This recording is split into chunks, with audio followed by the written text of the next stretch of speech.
إن الحمد لله نحمده ونستعينه ونستغفره ونعوذ بالله من شرور أنفسنا ومن سيئات أعمالنا من يهده الله فلا مضل له ومن يضلل فلن تجد له وليا مرشدا أشهد أن لا إله إلا الله وحده لا شريك له وأشهد أن محمدا عبده ورسوله صفي من خلقه وحبيبه والصلاة والسلام على أشرف الأنبياء والمرسلين محمد مصطفى وعلى آله وأصحابه أجمعين. We've just heard the lecture on Salahuddin Ayyubi, brothers.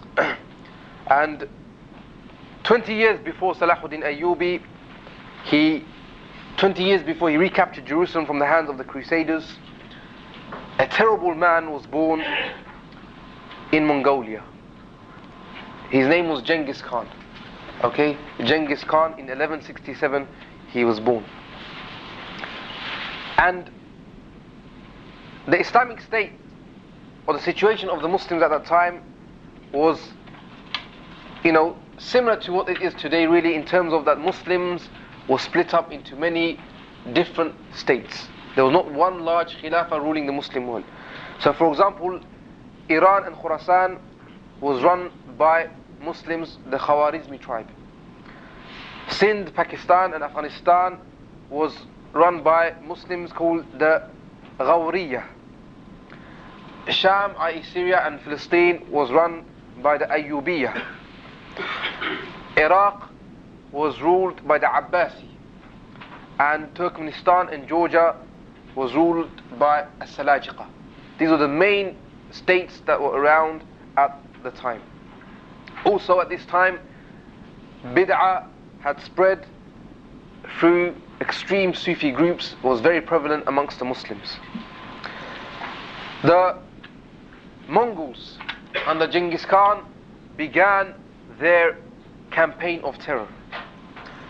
And by 1216, Genghis Khan had conquered Korea, Mongolia, China and Tibet. And then he started to look towards the Muslim lands.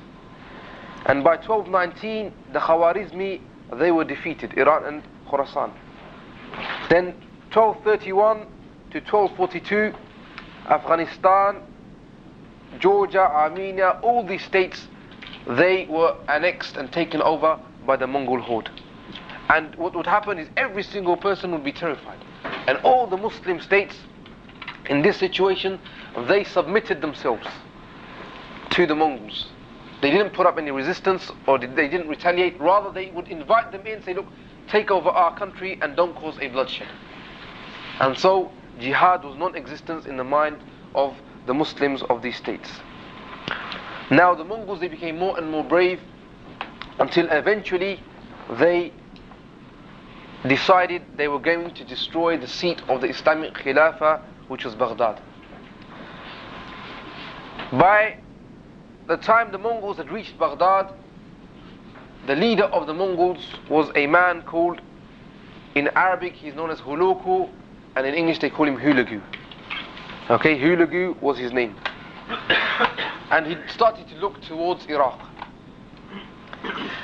At the time, Iraq and Baghdad, we said the Abbasis, they were in power. And really, it was the end of the Abbasis, the end of their reign. And a lot of bid'ah and a lot of amusements and pleasures of the world is what the Abbasis were concentrating on. Music and dancing girls and all these kind of things. Now, the Khalif, Musta'sim, he was taking advice from a Rafidi, from a Shi'i man called Ibn al-Alqami. Ibn al-Alqami. And Ibn al-Alqami, he was in contact with Hulagu also. He was a Shi'i, and that's the people of Ahl Sunnah should never trust Shi'i people. He was in contact with Hulagu. At the same time, he was giving advice to Musta'sim the Khalif. And under his advice, the advice of Ibn al-Alqami, when the letters of Hulagu reached Musta'sim saying, give up Baghdad, otherwise we're going to cause terror in Baghdad like we did to all the other Muslim lands, what did Ibn al-Alqami advise him? He said to Musta'sim, reduce your army. The opposite advice that he needed. And so Musta'sim, he listened to him. There was a governor who was also in contact with Hulagu. His name was Badruddin, and he was the governor of Mosul, which is in Iraq. And Hulagu, he asked Badruddin to assist him with weapons. So he was getting letters from Hulagu saying, I want some weapons. And Musta'sim also sent a letter to Badruddin. You know what he asked for?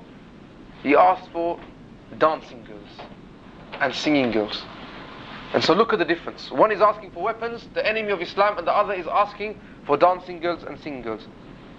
And Badruddin, he said, look at these two letters. Look at these two messengers.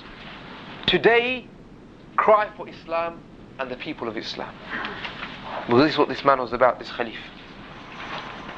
Now Baghdad, it had a population, it was one of the shining examples of an Islamic city. It had a population of more than 1 million. But despite this, there was only 10,000 people left to guard Baghdad.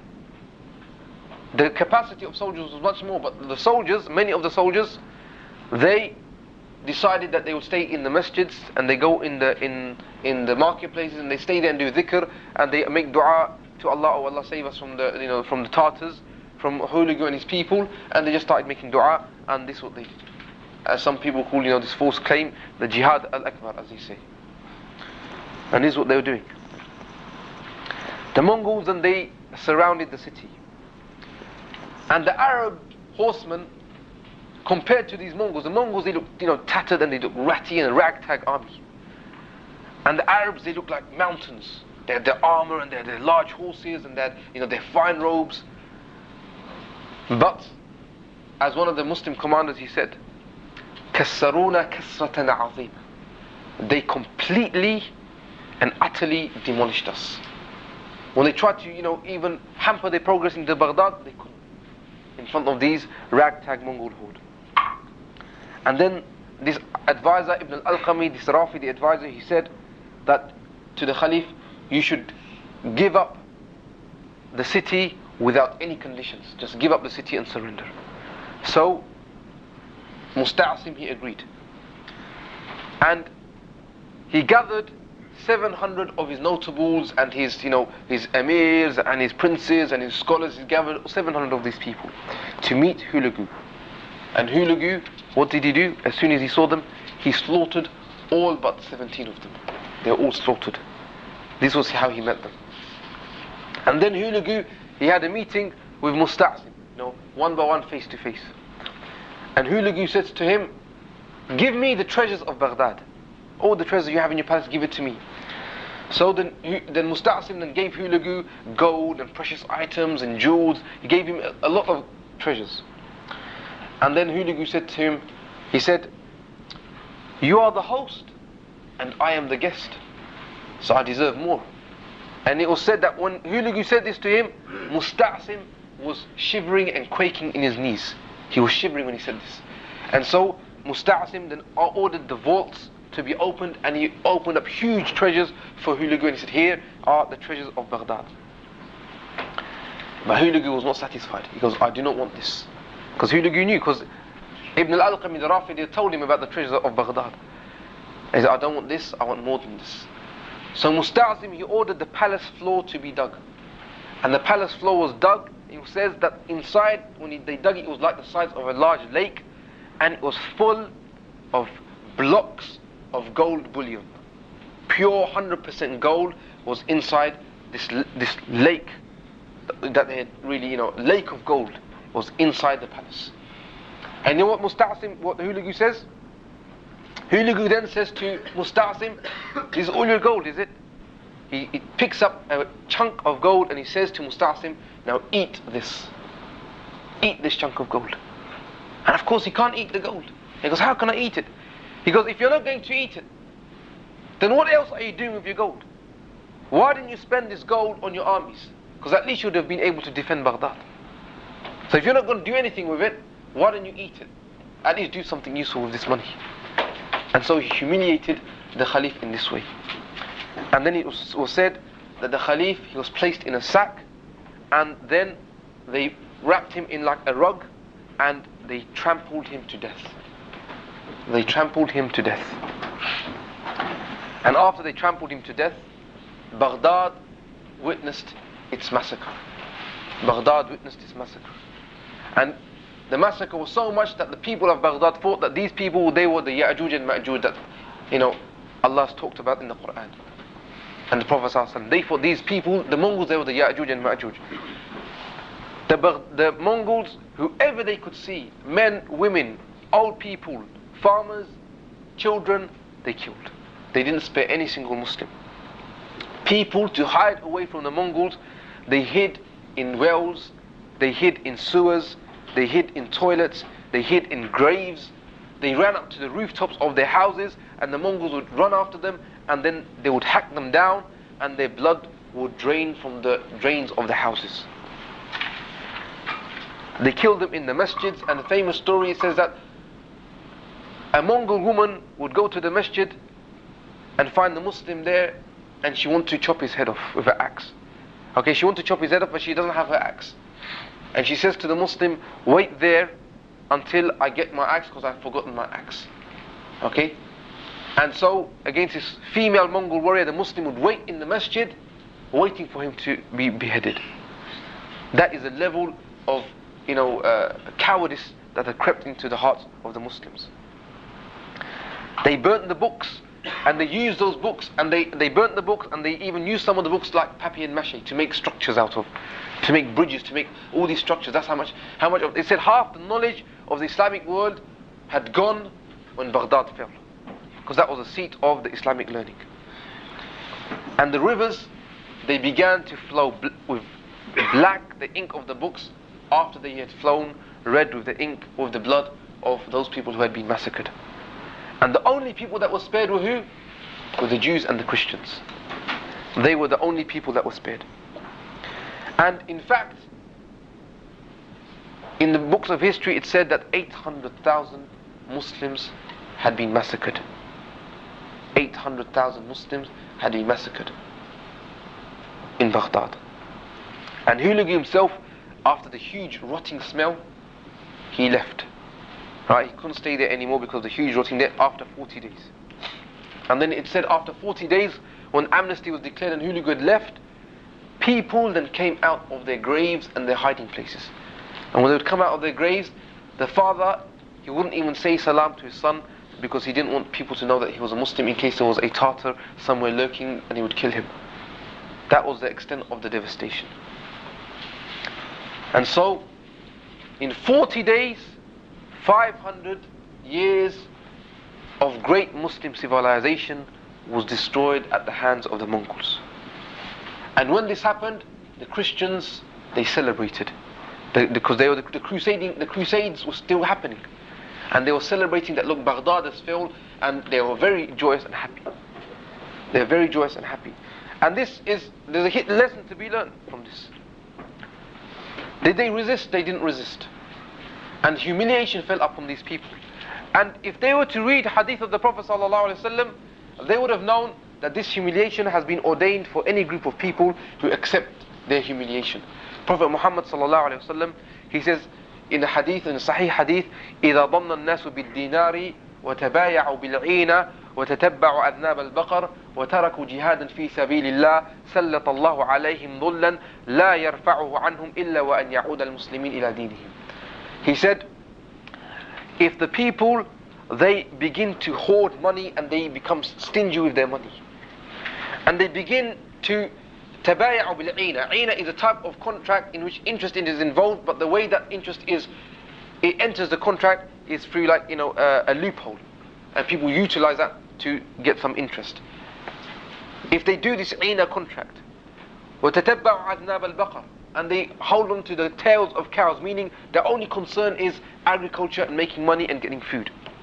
وتركوا جهادا في سبيل الله, and they leave jihad in the way of Allah, what will happen? سلط الله عليهم ظلا. Allah subhanahu wa ta'ala will send down upon them a humiliation, and He will not lift this humiliation until the Muslims, they return to their religion. So this humiliation afflicted Baghdad. It afflicted Baghdad. This was the curse of Allah subhanahu wa ta'ala, and the curse of all the people. It says in another hadith, for when the scholars, they say this is not the time of jihad, and it afflicted Baghdad. And so Hulagu, after taking Baghdad, was he satisfied? He wasn't satisfied. He then began to take the other Muslim lands, okay, Palestine and Syria. These areas, they began to fall into the hands of the Mongol horde. And in fact, it said that many of the governors of these countries, they invited them in. After seeing what had happened to Baghdad, it was a terrible shock to the Muslims.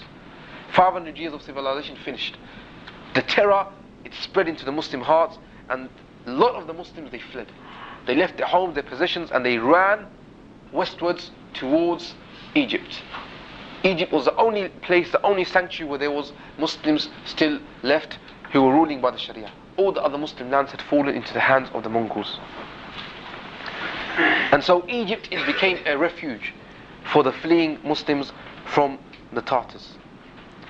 Now at that time, Egypt was run by a king who originally was not destined to be a king. In fact, they were slaves brought into Egypt, okay, by the Ayyubis. They were slaves brought into Egypt, and these slaves, they originated from Chechnya and from the Caucasus mountain regions. But then they themselves took control and took power, and they themselves became kings. And these were known as the Mamluks.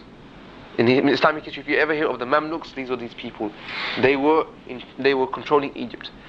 And one of their leaders is a great man by the name of Muzaffar Qutuz. Muzaffar Qutuz, Saifuddin Qutuz was his name. Now, Qutuz, alhamdulillah, he was a brave and fearless soldier. He didn't know the meaning of fear. And his chief counselor, Baybaz al-Bandiqdari, he was even more, fearless than Muzaffar Qutuz. And what had happened is that Muzaffar Qutuz, he began to train his soldiers. And he began to train the refugees that were coming and fleeing to Egypt all the way from Syria and all the other Muslim lands. Now, the challenge to Egypt came earlier than expected. And again, Hulagu, he sent one of his terrible letters. Every Muslim leader would be terrified to receive a letter from Hulagu. And Muzaffar Qutuz, he received this letter from Hulagu, and Hulagu demanded that Egypt surrender, otherwise the same thing that befell Baghdad would also befall Egypt. Muzaffar Qutuz then held a council, and he decided that he will fight. He decided that he was going to fight. Now, it's very important to know that who are the type of people that Muzaffar Qutuz surrounded himself with. Muzaffar Qutuz, he had love for the ulama, and the ulama that were ulama of honor. And he surrounded himself with one of the greatest ulama in history. His name was Al-Izz ibn Abd al-Salam, Shafi'i ulama. You always hear Abdullah Azam talking about him, Al-Izz ibn Abd al-Salam. And Al-Izz ibn Abd al-Salam, he was one man that didn't fear anybody. And before Muzaffar Qutuz came to power, one day there was a king in Egypt, and this king, his name was Ismail ibn Adil. He was the king of Egypt at that time. And he had sought help from the Crusaders against his own brother, because he was afraid about his brother, that his brother will compete against him. And so King Ismail, he then supported the Crusaders, and he gave the Crusaders money, and he even gave them fortress, and he allowed them to come to Sham and buy weapons, to be like a buffer against his brother. To be a buffer against his brother, because this man Ismail was scared that his brother would compete with him in the kingship of Egypt. So he helped the Crusaders and said, if there's any problem for my brother, then you come to my aid. And then this Sheikh Al-Izz ibn Abd al-Salam, he was at that time responsible for the Ministry of Education and the Ministry of Culture and the Ministry of Justice, had all these powers, and he was the Imam of Al-Jami'a Al-Umayyah. He was the Imam of that large masjid at that time. He then made a fatwa saying selling arms to the Crusaders is haram, and he didn't make any dua for the king at that time in the khutbah of Jumu'ah. And at that time, if no one made dua for the king, it was seen as if he is not giving the bay'ah and he's relinquished his bay'ah. And so he was stripped of all his positions and he was expelled. Many scholars then came to Al-Izz ibn Abd Salam and said to him, look, come back to your position, say sorry, it's better that you come and be in the government, you can change the government with inside, come back please, we need you. Al-Izz ibn Abd Salam, he refused. And he said these words, قرأت العلم لأكون سفيرا بين الله وبين عباده. I read knowledge, I studied ilm to become a diplomat between Allah and His servants. وأتردد على هؤلاء, and you expect me to go to these people and seek, money and seek positions? The only reason I studied ilm is to be a diplomat between Allah and His servants. And then it was said to him, all you have to do is kiss his hand. Kiss the hand of the king and he'll let you go. And he said, والله ما أرضى أن يقبل يدي فضلا أن أقبل يده. يا قومي إنني في واد وأنتم في واد والحمد لله عفاني مما ابتلاكم به. He said, I am not happy that this king, right, kisses my hand and you expect me to go and kiss his hand. I'm not happy that he comes and kisses my hand. It was my people, I am in one valley and you are in another valley. So I'm in one world, you are living a completely different life than me. Yeah? And he said, Alhamdulillah, that Allah has saved me from this trial that He's, trialed you with. And so this is the kind of alim that Muzaffar Qutuz surrounded himself by. Muzaffar Qutuz, he ordered that the tax be increased above zakat. Add tax because we need to make weapons, we need shields, we need horses, we need to train people, we need to defend, we need money. And so he started to raise the tax. Al-Izz ibn Abd Salam said, O Muzaffar Qutuz, I will not allow you to raise the taxes until you and all your people first give from all the gold and the treasures that lie in your vaults. And all the princes, first they must give that in the way of Allah, and then I will say to the people, and I'll agree in raising of the taxes. So you can see that the person that he surrounded himself with. And this is one of the faults today, that many of these leaders, they don't surround themselves with the pious and honorable ulama. Now, the Mongols, they had sent messengers to Muzaffar Qutuz. They had sent messengers to Muzaffar Qutuz. And what Muzaffar Qutuz started to feel was that the Syrians that had fled and ran, and all the other countries, the Khawarizmis and all the people that had fled, all the Muslim lands that come to Egypt, he was worried that these people, they will buckle, they will be scared, they will be cowards, and they will not fight. They will not fight because they ran away. They didn't fight in the first place and they ran away. So he thought, what should he do about this? How can he prevent them from deserting? And so it was suggested that all these soldiers, they will be killed. And so they were killed, and their heads were stuck on poles on the streets of Egypt, of Cairo. They were put on poles and they hung. And then the Syrians knew that that's it. Now, for sure, the Tartars are going to come into Egypt, and we can run wherever we can run. We're never going to be able to run away from them. Even up to the Atlantic, they're going to come. So we might as well stand our ground and fight. There's nowhere else to run, because they know now, because of what Muzaffar Qutuz has done, that the Tartars are going to come. And some of the chiefs, some of the people that wanted to run, Muzaffar Qutuz go, run, take your money, leave. Some of the chiefs, some of the princes, he let them go. We don't want you, but we want people that are going to be brave and honorable in jihad. So they moved on to the plain of jihad, and firstly Muzaffar Qutuz went, and then also Zahir Baybars, he led an army, and he was the cavalry. The Baybars was the cavalry, and Muzaffar Qutuz had the infantry with him. And Then when they reached the borders of Egypt, when they're going to meet the Mongols, and if you look at your map, the Mongols, they were coming down from Lebanon. Okay, they're taken over Baghdad, and they're coming from the north direction from Lebanon down where now towards Palestine is, where Palestine is, where Jerusalem is. And so Muzaffar Qutuz, he decided to meet them. So he was leaving Egypt, leaving Cairo, and going to meet them. And the actual battle, it was going to take place somewhere in Palestine. And when they reached the borders of Egypt, many of the Egyptians, they hesitated. Fear overtook them.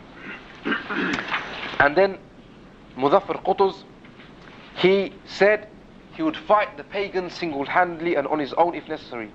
And those who wanted to leave him, they are free to go. And then he marched with the Mongols, with the Mamluks. Not the local Egyptians, but the Mamluks that had come to Egypt.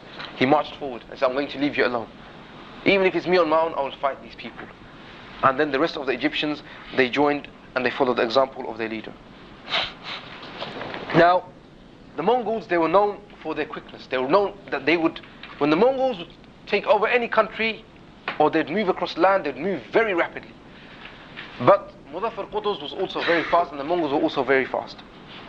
And the Mongols at that time were, today is, where Gaza or Gaza is today, that's where they were. And what had happened is that's a garrison of the Mongols was stationed.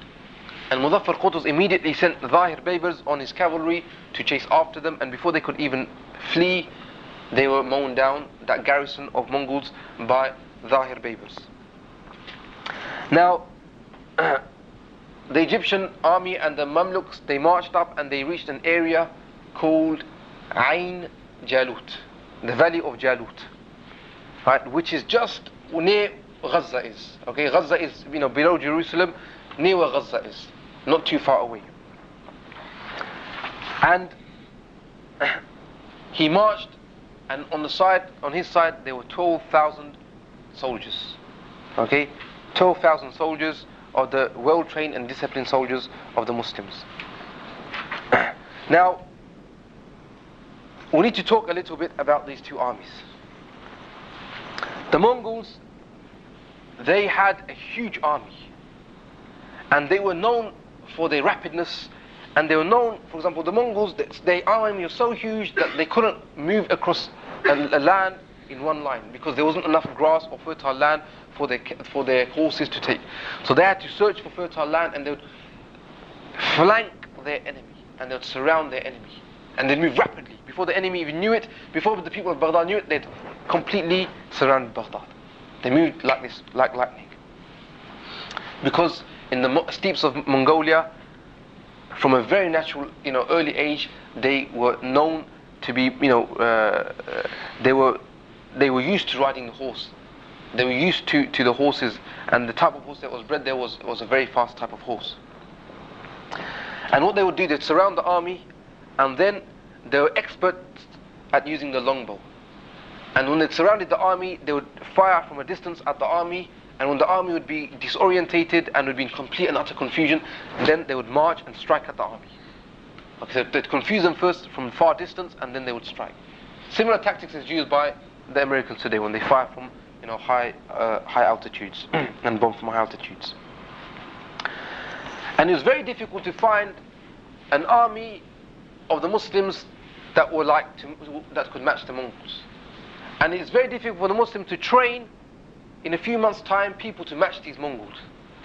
But from which area did the Mamluks come? They came from the Caucasus Mountains.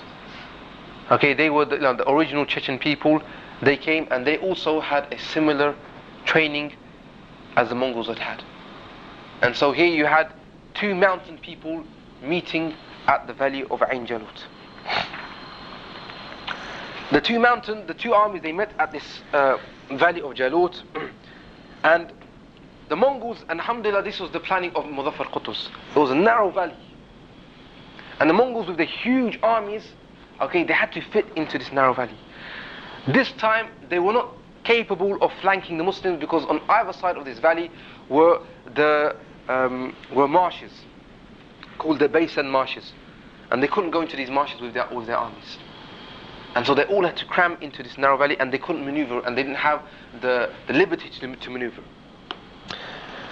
Muzaffar Qutuz, he organized his army. And if I have to hold up this paper, I will show you how he organized his army.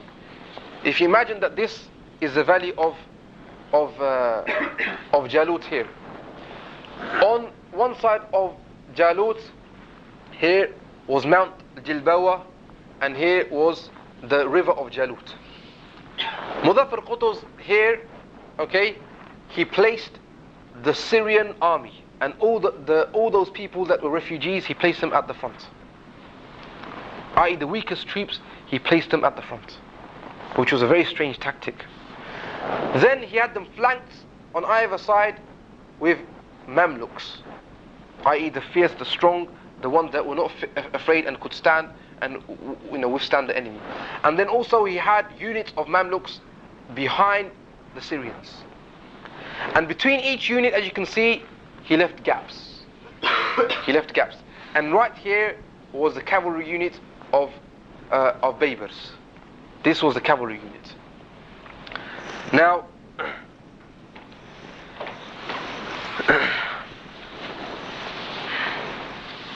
the Mongols, as was their custom, they began, like I said, they couldn't flank them. They began to fire longbows, and the Muslims, the Mamluks, they were not good with the longbow. They were good with the short bow. So their bows, the bows of the Syrians, could not meet and match the bows of the Mongolians, of the Mongols, of the Tartars. And so the Tartars with the long bows, they kept on striking and striking until they disorganized and caused confusion amongst the ranks, the Syrians and the Khawarizmi and all those who were refugees. And as a result, panic struck these people. Remember, we said that they were cowards, they ran away. And Muzaffar Qutuz knew this. Muzaffar Qutuz knew that when these people, when the arrows would start to be, shot at them, they would run away and they would not stand firm. And so these people, they began to run. And when the Mongols, they saw that a huge army of Muslims, they were running away and they were fleeing, the Mongols, they led chase. They led chase and they went in. What had happened is through these gaps, the Syrians went through. The Syrians, through the gaps that Muzaffar Qutuz had left of the Mongol units behind, the Syrians could escape. And then when the Syrians escaped, because they were fleeing and the Tartars were going in them, the pace of the Tartars was slowed down. And they didn't see and they didn't realize the cavalry on either side. And then suddenly the cavalry on either side closed in on them. And when the Syrians had left these gaps and retreated to behind the gaps, they were met with the Mongols, the Mamluks. With the Mamluk infantry they were met. And the Mamluk infantry was not like the Syrian infantry, it stood firm. And the Mongols were given a very, very nasty shock. When they saw these people, they were given a nasty shock. On either flank, they were surrounded, and then they met the Mamluks, and the Mamluks didn't retreat. And so, they closed them in. And when they closed them in with their short bows, they could attack them, and they hacked at them, and they mowed them down. They hacked at them, and they mowed them down. And then what happened? Then some of these Mongols, realizing, they tried to escape, they tried to flee. From any direction that they could, they tried to flee. And as they were fleeing, they went up the marshes, they went up the mountains. Then this cavalry unit here, that's when it got ready. This cavalry unit then, they were the horses now. They led chase. Okay, Baybers, he took his cavalry unit, and as the Mongols, they were running in the marshes, they were running in villages, the cavalry unit took charge, and it chased them. And it chased them through the marshes, they burned down the marshes, they chased them in the villages. Any Mongol that they found, they slaughtered. And in fact, they chased them so much that for 300 miles the chase continued, and they killed every single Mongol that they could find. And this was one of the longest pursuits in military history. Right? For 300 miles. Imagine Zahir Baybers, he chases these Mongols across fields, across valleys, across rivers, across villages, until 300 miles he sees them and he wipes them out. And like this, Muzaffar Qutuz, he got the victory in Ain Jaloot, a battle which took place in Ramadan. Okay, the battle took place in Ramadan, or on the 3rd of September 1260. The 3rd of September 1260, Baghdad fell in 1258, as I remember. And this wasn't only a victory against the Mongols, because the Mongols, when they'd gone into Syria, they had also sided with the Crusaders. The Crusaders also sided with the Mongols, and they helped the Mongols. And so in Ain Jaloot, the Mongols were destroyed, and the Crusaders was destroyed. So Ain Jaloot.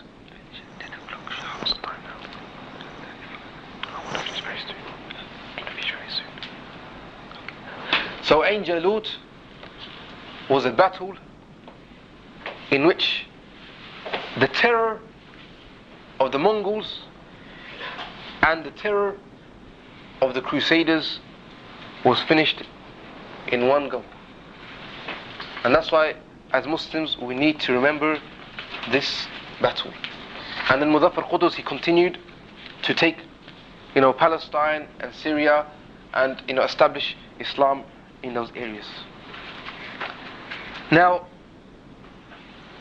if the Mongols had penetrated into Egypt and they'd taken over Egypt, and Muzaffar Qutuz and his people decided, we're not going to fight, we'll do like all the other Muslim countries did, there would be no Islam left. There would be no Islam left. Can you imagine all the way from like Tibet and Mongolia and Afghanistan and Khorasan and Iraq and Iran and all those countries, and Palestine and Sham and Egypt, and then we're taking all the countries all the way up to the Atlantic. What would have been left of Islam? Nothing would have been left of Islam.